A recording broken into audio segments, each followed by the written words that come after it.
વિદ્યાર્થી મિત્રો, Shri universal school આયોજિત ઓનલાઈન શિક્ષણમાં લેક્ચર નંબર 1 અને ચેપ્ટર નંબર 3 સંખ્યા સાથે રમત એમાં આપ સૌનું હાર્દિક સ્વાગત છે. તો આ ચેપ્ટરની અંદર આપણે જે જોવાનું છે, મતલબ બીજા ચેપ્ટરમાં આપણે પૂર્ણ સંખ્યાઓ વિશે શીખી ગયા. તો પૂર્ણ સંખ્યાઓ જે શૂન્યથી શરૂ કરીને અસંખ્ય છે, તો એના આધારે હવે આપણે જે આ ચેપ્ટર નંબર 3 સંખ્યા સાથે રમત, તો એમાં આપણે શું જોવાનું છે, તો કે અત્યારે અહીંયા આપણે લખ્યું છે એકી સંખ્યાઓ, બેકી સંખ્યા, અવયવ અને અવયવી. ત્યાર પછી આવે છે વિભાજ્ય, અવિભાજ્ય સંખ્યાઓ, લસા અને ગુસા. આ બધું આપણે આ ચેપ્ટર નંબર 3ની અંદર જોવાનું છે. તો એમાં સૌથી પહેલી વસ્તુ છે એકી સંખ્યાઓ. તો આપણને ખબર છે કે પૂર્ણ સંખ્યાઓ શૂન્યથી શરૂ કરી અસંખ્ય છે, શૂન્યથી શરૂ કરીને. તો એમાં આપણે એકી અને બેકી સંખ્યા ઓળખવી હોય તો કેવી રીતે ઓળખીએ? તો કે એકી સંખ્યા છે તો શરૂઆત ક્યાંથી થશે? તો કે 1થી. તો 1 છે એ એકી સંખ્યા છે. પછી એનો પછીનો જે અંક આવે આગળ ક્રમશઃ 2, તો 2 છે એ સંખ્યા કેવી ગણાશે? તો કે બેકી. પછી 2 પછીની સંખ્યા છે 3, તો 3 છે એ કેવી સંખ્યા ગણાશે? તો કે એકી. પછી 4 તો કે બેકી સંખ્યા. પછી 5 એકી, 6 બેકી, 7 એકી સંખ્યા, 8 બેકી સંખ્યા. તો મતલબ આવી રીતે ક્રમશઃ એકી સંખ્યા અને બેકી સંખ્યા આપણને મળતી રહે. એટલે મતલબ 1 મૂકીને 1 એકી સંખ્યા, 1 મૂકીને 1 બેકી સંખ્યા. તો જે વસ્તુ તો આપણને ખ્યાલ જ હોય કે એકી સંખ્યા કોને કહેવાય ને બેકી સંખ્યા કોને કહેવાય. અને હવે જે આપણા ચેપ્ટરની શરૂઆત થાય છે એની અંદર સૌથી પહેલો જ મુદ્દો છે અવયવ એટલે શું. અને અવયવ એટલે શું આપણે ધોરણ 5ની અંદર પણ શીખી જ ગયા છીએ, અવયવના દાખલાઓ. તો અવયવ એટલે આપેલી સંખ્યાને જે સંખ્યા વડે નિશેષ ભાગી શકાય,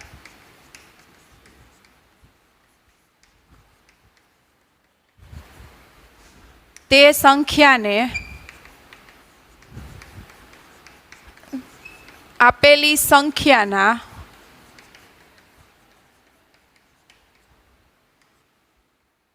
અવયવ કહે છે. આ અવયવની વ્યાખ્યા છે કે આપેલી સંખ્યાને જે સંખ્યા વડે નિશેષ ભાગી શકાય. તો આપણને આમ જોતા તો વ્યાખ્યા જોઈએ આપણે કે અવયવ એટલે શું, તો આપણને થોડુંક અટપટું લાગે. પણ આપણે એનું જ ઉદાહરણ જોઈએ કે ઉદાહરણમાં શું કહેવા માગે છે. તો ઉદાહરણની અંદર અવયવ એટલે શું, તો આપણે એનો એક દાખલો જોઈએ 15. તો 15નો દાખલો જોઈએ અને હવે આપણે આના અવયવ પાડવા છે. તો અવયવ કઈ રીતે પડશે? તો અવયવ જે છે કે 15 જે ઘડિયાની અંદર આવતા હોય, દાખલા તરીકે 1 થી 10ના ઘડિયામાં 15 આવતા હોય, 11 થી 20ના ઘડિયામાં ક્યાંય આવતા હોય, તો એ આપણે ઘડિયા સ્વરૂપે લખીએ પહેલાં અને પછી જોઈએ કે આ વ્યાખ્યાની અંદર શું કહેવા માગે છે. તો 15 જે છે એ સૌથી પહેલું તો એના પોતાના ઘડિયામાં આવે જ, એટલે કે 15 એકા 15, 15 એકા 15. પછી 15 1 થી 10ના ઘડિયામાં ક્યાં આવે? તો કે 3 પંચા 15. તો 3 પંચા છે એમ 5 તેરી પણ 15 જ થાય, પણ 3 પંચા લખ્યા હોય એટલે આપણે 5 તેરી લખવાની કોઈ જરૂર છે નહીં. એક આ વસ્તુ ખાસ અગત્યની કે ખબર જ હોય કે 3 પંચા હોય તો 5 તેરી થતા જ હોય. તો એવી રીતે ઘણા બધા ઘડિયામાં એ જ રીતે થશે. તો આપણે એક જ વસ્તુ લખવાનું, કાં 3 પંચા ને કાં 5 તેરી. તો હવે આગળ બીજા કોઈ ઘડિયામાં 15 આવતા નથી. પણ અવયવ પાડવા માટે આપણે ઘડિયા આપણને આવડતા હોવા જરૂરી છે.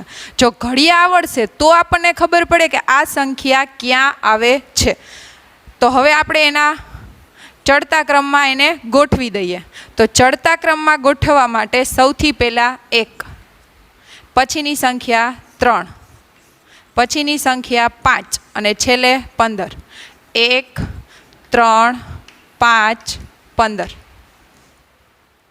તો આ આપણે ઉદાહરણ છે કે ઘડિયા સ્વરૂપે પહેલાં લખી નાખવાનું, અને પછી ચડતા ક્રમમાં મેં લાઇનમાં અવયવ લખ્યા છે.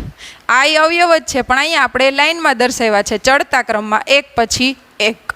તો આ વાત થઈ અવયવની. તો હવે આપણે આને વ્યાખ્યાના આધારે જોવું હોય, ઉપર જે આપણે લખેલી છે, આપેલી સંખ્યાને, આપેલી સંખ્યા કઈ છે તો કે 15.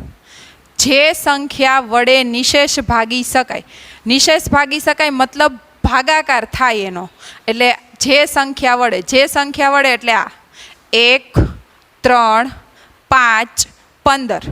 તો આ બધી સંખ્યા વડે 15ને ભાગી જ શકાય. 15 વડે ભાગાકાર થાય ને થાય જ. આ 4 એ 4નો મતલબ આને શું કહેવામાં આવે તો કે અવયવ કહેવામાં આવે. કોના અવયવ છે તો કે 15ના, એટલે એને 15ના અવયવ કહેવામાં આવે.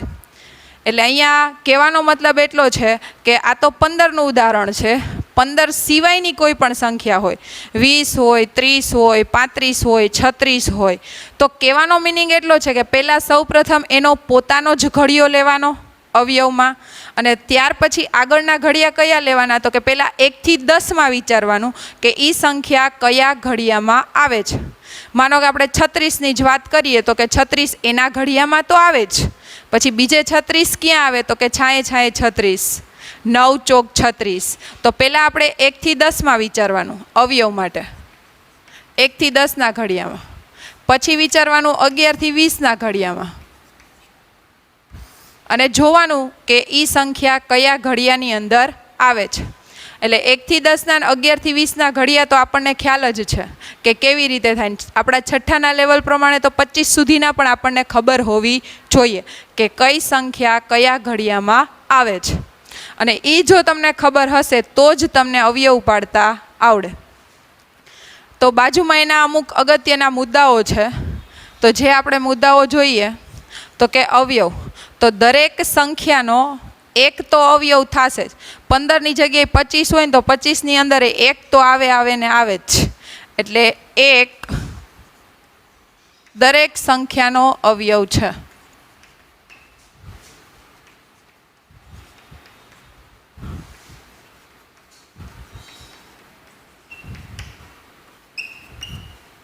એક દરેક સંખ્યાનો અવયવ છે. હવે નાનો અને મોટો અવયવ એ આપણે ઉદાહરણમાંથી જ ગોતવાનું છે. નાનો અવયવ અને મોટો અવયવ.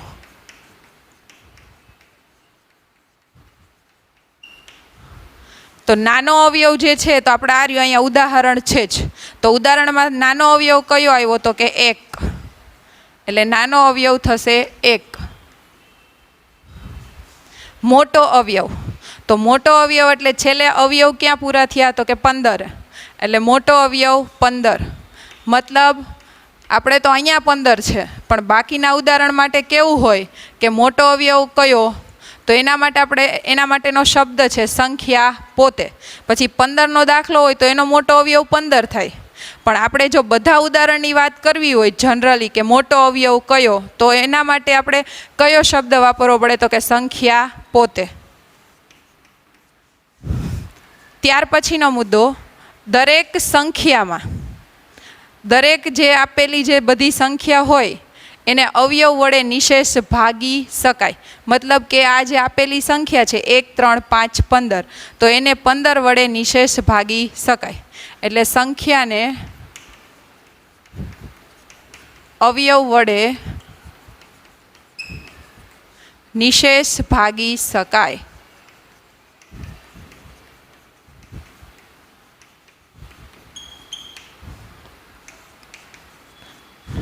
અને ત્યાર પછીનો મુદ્દો છે કે દરેક સંખ્યાના જે આપણને અવયવ મળ્યા છે તો એ અવયવની અંદર શું હોય, કાં તો એ સંખ્યા કરતાં નાના હોય અને કાં એ સંખ્યાની બરોબરના જ હોય. દાખલા તરીકે 15ના અવયવ શોધ્યા તો આ બધી સંખ્યા 15 કરતાં નાની જ છે, અને છેલ્લે શું આવે 15, એટલે એની જ સંખ્યા પણ આવી જાય.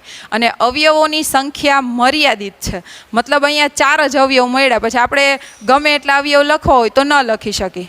એટલે અવયવની સંખ્યા નિશ્ચિત છે.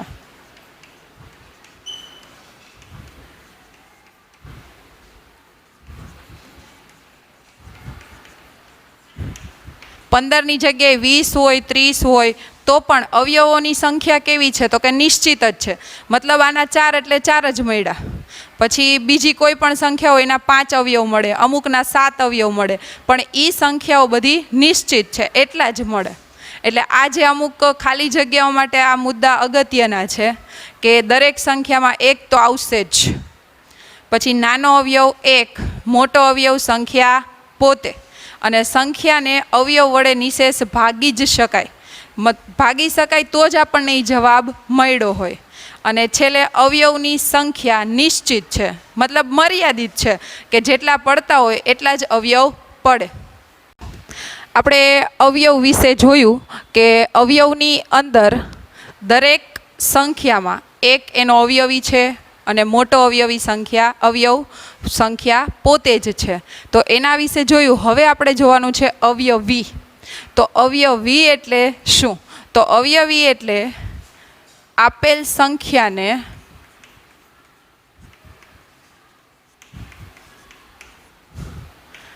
એક, બે, 3 વડે ક્રમશઃ ગુણતા. એટલે 1, 2, 3 પછી આગળ એ આવી શકે 4, 5, 6 વગેરે વડે ક્રમશઃ ગુણતા આપણને અવયવી મળે છે.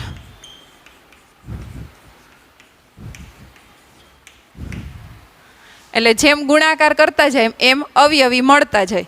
એટલે અવયવી એટલે શું થાય? એક પ્રકારનો ઘડિયો. આપણને ઘડિયા તો આવડતા જ હોય, તો એમાં એક પ્રકારનો ગુણાકાર જ છે. માનો કે આપણે 9નો ઘડિયો લેવો હોય તો 9 એકા 9, 9 દુ 18, 9 તેરી 27. પછી આગળ એ ઘડિયો તો છે જ. એટલે કહેવાનો મતલબ એટલો છે કે આપેલી સંખ્યાને 1, 2, 3 એનાથી પણ આગળ તમે ગુણાકાર કરતા જાઓ એટલે આપણને અવયવી મળતા જાય. તો દાખલા તરીકે હું અહીંયા ઉદાહરણમાં લઉં છું 14. તો આપણે 14ના અવયવી મેળવવાના છે. તો 14ના અવયવી મેળવવાના હોય તો કેવી રીતે મળશે? તો આપેલી સંખ્યા એટલે 14, એને 1, 2, 3 વડે ક્રમશઃ ગુણવાનું છે. તો માનો કે 14ને ગુણીએ 14 એકા 14, પછી 2 વડે ગુણીએ 14 દુ 28, પછી 3 વડે ગુણીએ 14 તેરી 42. તો મેં અહીંયા 3 વડે તો ગુણી નાખ્યા. 14 એકા 14, 14 દુ 28, 14 તેરી 42. પછી આગળ આપણને અવયવી મળે જ છે, લખ્યું છે ક્રમશઃ ગુણતા. તો ક્રમશઃ ગુણતા એટલે આગળ 14 ચોક 56, 14 પંચા 70. એટલે મતલબ આપણને અવયવી આગળ મળતા જ જાય. અવયવીની સંખ્યા નિશ્ચિત નથી. અવયવી જેમ જેમ ગુણાકાર કરતા જાઓ 5 વડે, 6 વડે, 7 વડે ક્રમશઃ એમ આપણને અવયવી મળતા જાય. એટલે કહેવાનો મતલબ એક પ્રકારનો શું થયો? તો કે ઘડિયો જ થયો. અને અવયવીમાં અહીંયા આપણે મેં ઘડિયા સ્વરૂપે 5 સુધીના લખ્યા છે, અને આપણને 10 સુધી તો ઘડિયો આવડતો જ હોય. એટલે આપણને ખબર જ હોય કે અવયવી કેવી રીતે મળશે. તો અવયવીની અંદર પણ અમુક મુદ્દાઓ અગત્યના છે જે ખાલી જગ્યા સ્વરૂપે આપણે યાદ રાખવાના છે. તો જેમાંનો સૌથી પહેલો મુદ્દો છે કે દરેક સંખ્યાની અંદર સંખ્યા પોતે એ અવયવીની અંદર આવે ને આવે જ. એટલે દરેક સંખ્યામાં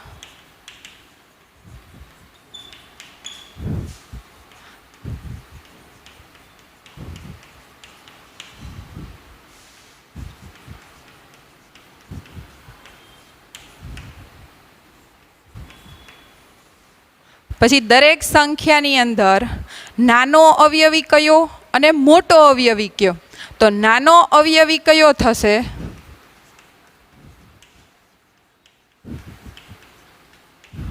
નાનો અવયવી.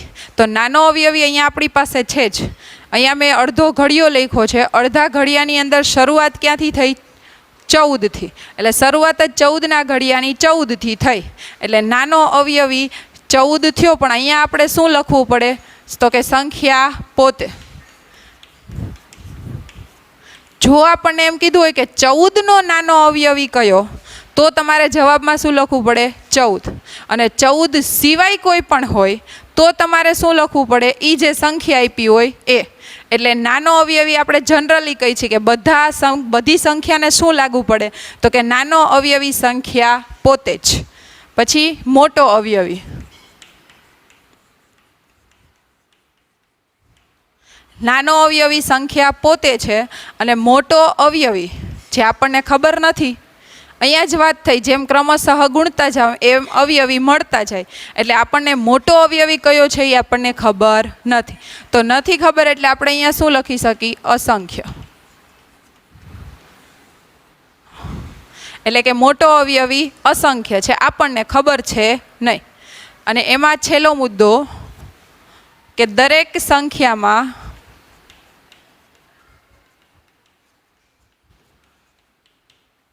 અવયવીઓ અસંખ્ય છે. એટલે કે દરેક સંખ્યા માટે અવયવી નિશ્ચિત નથી કે આટલા જ મળે. અવયવીઓ કેવા છે? તો કે અસંખ્ય છે, ઘણા બધા છે. કારણ કે ઘડિયો હાલો 10 પૂરો થાય, પણ સંખ્યા તો આગળ આવે ને ક્રમશઃ 10 પછી 11, 12, 13, તો એમ પણ ગુણાકાર કરતા જાવ એટલે અવયવી મળતા જાય. એટલે કહેવાનો મતલબ એટલો છે કે અવયવી એટલે એક પ્રકારનો ઘડિયો જ થશે અને એમાં ગુણાકારની પ્રક્રિયા કરતા જાઓ, અવયવી મળતા જાય. અહીંયા તમારી સામે આ ઉદાહરણ છે કે 14નો ઘડિયો આપણે 5 સુધી લખ્યા એટલે આ એના અવયવી કેટલા છે? 5. અને આપણને જો આમાં પ્રશ્ન પૂછવો હોય તો આપણને ક્યારે એમ પ્રશ્ન નહીં પૂછાય કે બધા અવયવી લખો. આપણને શું પૂછાશે? તો કે 14ના 4 અવયવી લખો, 14ના 5 અવયવી લખો. ક્યારેય એવો પ્રશ્ન નહીં પૂછાય કે 14ના બધા અવયવી લખો. બધા પૂછાય બરોબર, તો આપણને તો ખબર જ નથી કે છેલ્લે અવયવી કયો છે મોટો. એના માટે છે અસંખ્ય. એટલે આપણે અહીંયા મર્યાદિત જ હોય એવું જરૂરી છે નહીં. અને દરેક સંખ્યામાં સંખ્યા પોતે તો હશે જ. એટલે 14થી સ્ટાર્ટ કરો એટલે 14 એ સંખ્યા પોતે જ થઈ. અને બધી સંખ્યામાં સંખ્યા પોતે તો આવશે જ. પછી નાનો અવયવી, મોટો અવયવી અને અવયવીઓની સંખ્યા કેવી છે? તો કે અસંખ્ય. હવે આપણે જોવાનું છે અવિભાજ્ય સંખ્યાઓ અને વિભાજ્ય સંખ્યાઓ. સૌપ્રથમ આપણે શું જોયું? તો કે અવયવ અને અવયવી. તો અવયવની અંદર શું છે? એમાં એક પ્રકારના ઘડિયાના આધારે આપણે અવયવ મેળવવાના. અને અવયવી એટલે એક પ્રકારનો ઘડિયો જ. અને એના માટે અમુક અગત્યના મુદ્દાઓ હતા જે ખાલી જગ્યા માટે ખૂબ જ ઉપયોગી છે. અને હવેનો જે મુદ્દો જોવાનો છે અવિભાજ્ય સંખ્યા અને વિભાજ્ય સંખ્યા. તો અવિભાજ્ય સંખ્યા એટલે શું? તો અવિભાજ્ય સંખ્યા એટલે જે સંખ્યાને એક અને સંખ્યા પોતે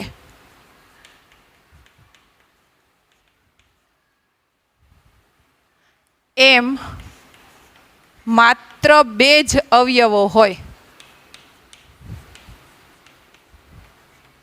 માત્ર ને માત્ર 2 જ અવયવ હોય તેને કહેવાય અવિભાજ્ય સંખ્યા.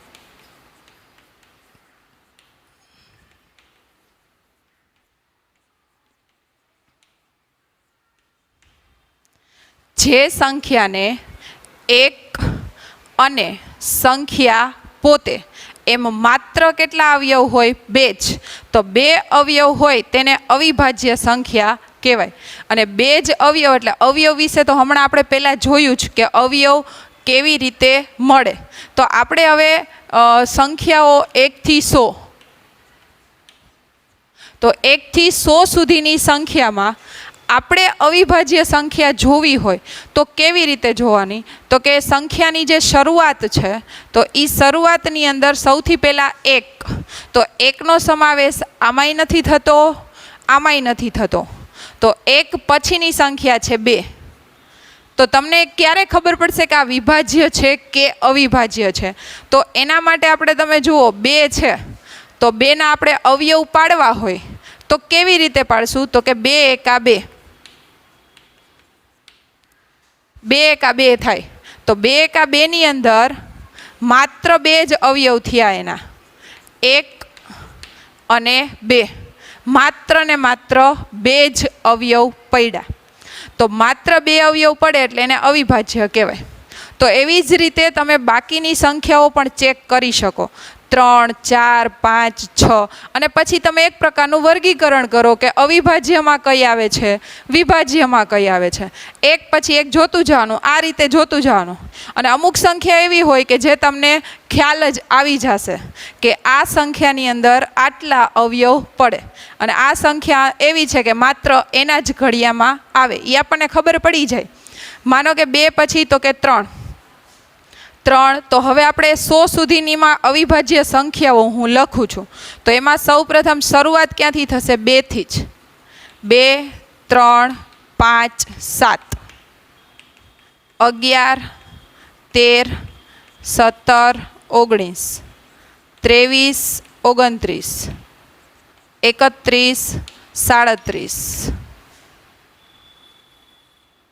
41, 43, 47, 53, 59, 61, 67, 71, 73, 79, 83, 89 અને છેલ્લો અંક આવશે 97. ફરીથી આ ખાસ અગત્યની છે અવિભાજ્ય સંખ્યાઓ, જેની શરૂઆત થશે 2 થી અને જેના અવયવ માત્ર ને માત્ર કેટલા પડશે? 2. તો 2 અવયવ પડશે એટલે આપણે અહીંયા લખી છે 2, 3, 5, 7, 11, 13, 17, 19, 23, 29, 31, 37, 41, 43, 47, 53, 59, 61, 67, 71, 73, 79, 83, 89 અને છેલ્લે 97. તો આ જે 25 સંખ્યાઓ છે જે કેવી છે? અવિભાજ્ય, 100 સુધીની અંદર. તો હવે જે બાકીની વધશે એ બધી સંખ્યા કેવી હોય? તો કે વિભાજ્ય. તો વિભાજ્યની અંદર જેમ અહીંયા માત્ર 2 જ અવયવ પડે છે, તો વિભાજ્યની અંદર શું થશે? તો કે જે સંખ્યાને 2 કરતાં વધારે 2 કરતાં વધારે અવયવ હોય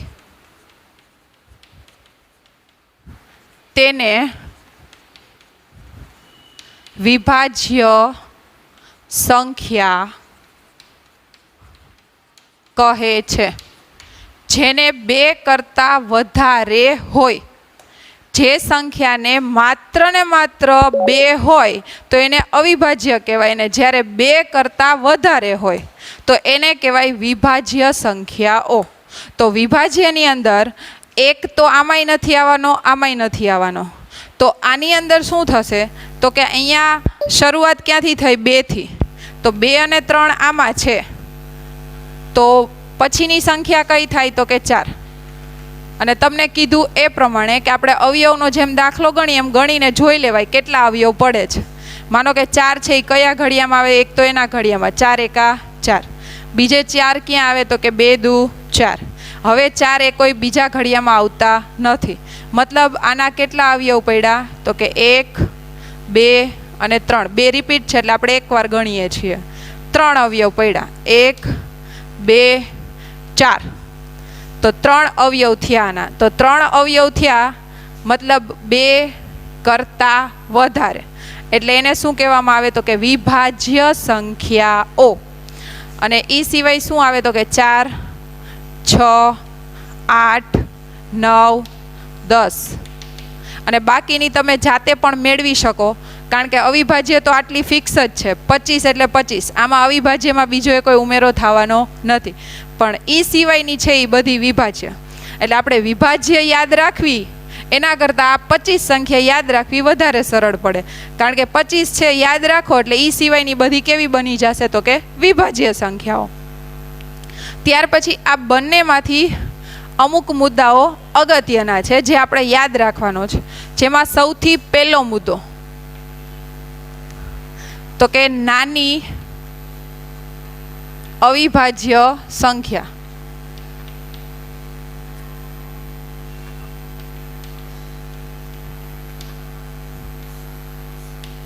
સૌથી નાની અવિભાજ્ય સંખ્યા.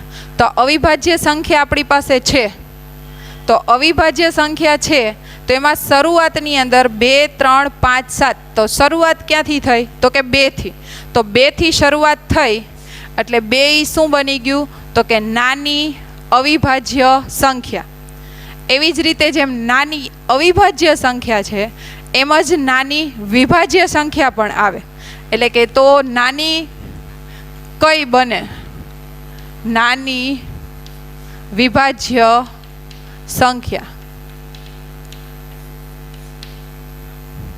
તો અહીંયા વિભાજ્ય સંખ્યાનું લખેલું છે, એમાં વિભાજ્યની શરૂઆતમાં 1 ક્યાંય આવતો નથી. 2 આપણે આમાંથી લીધા, 3 અવિભાજ્ય છે. તો એના પછીનો અંક કયો આવ્યો? તો કે 4. તો સૌથી નાની વિભાજ્ય સંખ્યા 4 છે.